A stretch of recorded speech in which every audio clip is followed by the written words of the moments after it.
highly successful and visionary materials science and engineering alumnus, Johnny Lincoln is founder, president, and CEO of Axiom Materials Incorporated, an aerospace materials business known for its specialization in advanced composites.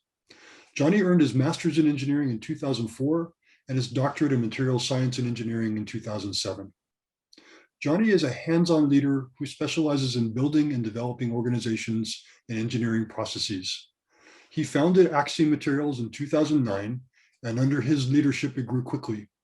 10 years later, he sold the company to Corsa for $181 million, bridging leading international businesses in advanced materials. In 2017, he founded the Lincoln Dynamic Foundation, located in Henderson, Nevada, which seeks to address problems affecting community, youth, and the environment. Last year, the foundation gave a $1 million gift to the Samueli School to establish the World Institute for Sustainable Development of Materials, or WISDOM. This institute will guide development and adoption of sustainable materials through interdisciplinary collaboration with professionals in the fields of business, chemistry, materials engineering, and public health.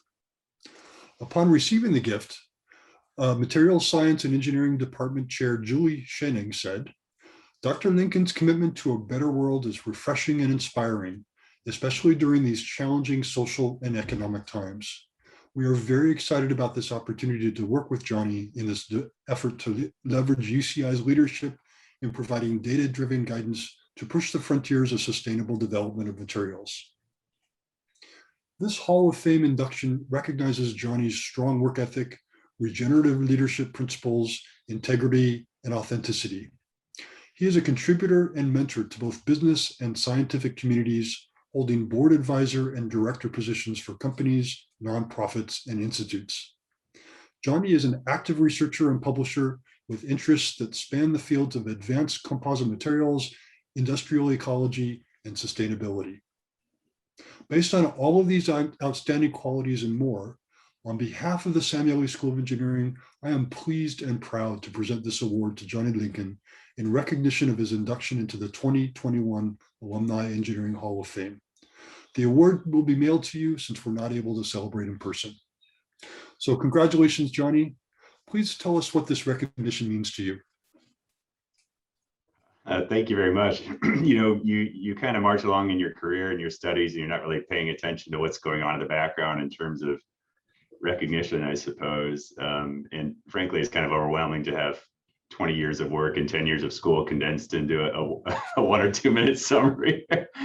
But I'm touched that somebody noticed, and certainly touched that the University of California noticed. It's been a great resource for me as an academic, as a youth, and it's wonderful to grow up in the system and to be able to give a little bit back to it. That means a lot to me. So thank you. Okay, great.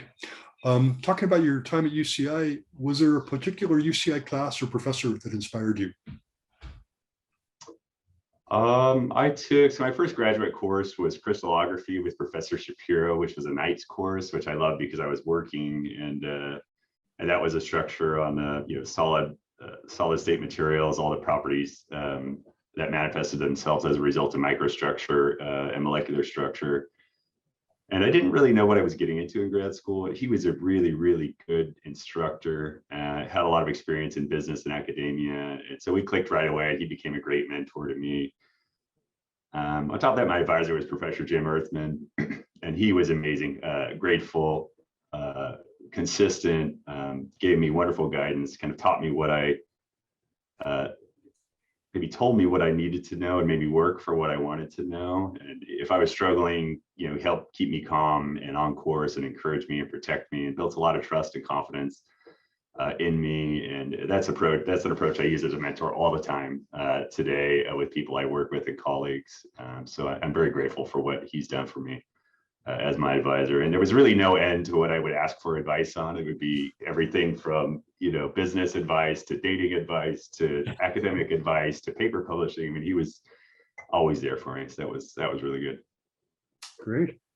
And do you have a fond or favorite anteater memory from your time at UCI? Oh, there was a lot of time there was a lot of time spent in the engineering labs, classrooms, libraries, studying, especially for qualifying exams and prelims and things like that. So to kind of de-stress, you need to go to Middle Earth and hang out or walk through campus. And that was special. I think as as an undergrad, you're kind of there all the time. As a grad student, you're kind of bucking in and out all over the place on a pretty mixed schedule. And so you kind of learn to appreciate the academic experience a little more than you did, I think, as an undergrad. And UCI was a great place for that. It may sound silly, but I also spent a lot of time at the gym. And that was a really awesome place. It was it was really clean. The staff was wonderful. The pools were amazing. So there's a lot of running and swimming there, and various training things I was doing. So that was really a special experience overall. And then lastly, I spent a lot of time at there was a research group which was interdisciplinary with Professor Ogenzeiten and Shane Young and Shapiro, called the Industrial Ecology Group. And we probably met for a good 3 years, every week for 3 years. So that was a really good experience to open my eyes to what it meant to communicate with the scientific vocabulary in a professional manner, which I hadn't really had experience doing. So it taught me how to do that. And that was really, really valuable for my growth as an individual. Great, thanks. Sounds like you really made the most of your experience at UCI. Your passion for sustainability is very impressive. What drives you to be an advocate? As a data-driven thinker and analyzer, you take information in and you use that information after you interpret it to make informed decisions about how to act. That's what we're trained to do as engineers and scientists. And I think when you square up the body of environmental data that's going on and the forecasted effects of it, whether it's pollution or a climate crisis or anything else, it takes some real bravery. You've got to kind of say, hey, these effects are no longer subtle, and the forecasted effects are pretty terrifying, honestly. And so I think when you squarely interpret that data as a scientist or engineer, you really have no choice but to be compelled to action. It's bad enough that you've got to take some action, I think, especially when you're in a position of resource or leadership. Okay, great. And finally, you've had great success in business early in your career. So what's next for you? Well, I still think I've got a lot of damage to do in this field of advanced materials. A lot of advanced materials since they're on the cutting edge of technical applications, there's so much pressure to make them perform that a lot of people kind of neglect the latent effects or the eventual effects that may occur as a result of selecting materials. So we keep making the same mistakes. We put lead in paint to make it perform better in combustion. We put lead in gasoline to make it perform better in combustion. We put lead in paint to make it level better and perform better as a pigment. We put elastomers in plastics in motion to solve engineering applications, but we don't really think about the effects, long-term effects when we do those things. So it's no different in advanced materials. We're putting them in all sorts of applications, from solar energy to lithium-ion batteries to advanced composites for wind energy. And so, trying to think a little bit smarter and guide the engineering thought process around the smartest way to do those things, so that they have a better end of life journey, so that they put less impact on the environment during resource extraction, so that they're less damaging to the environment or to public health during their use.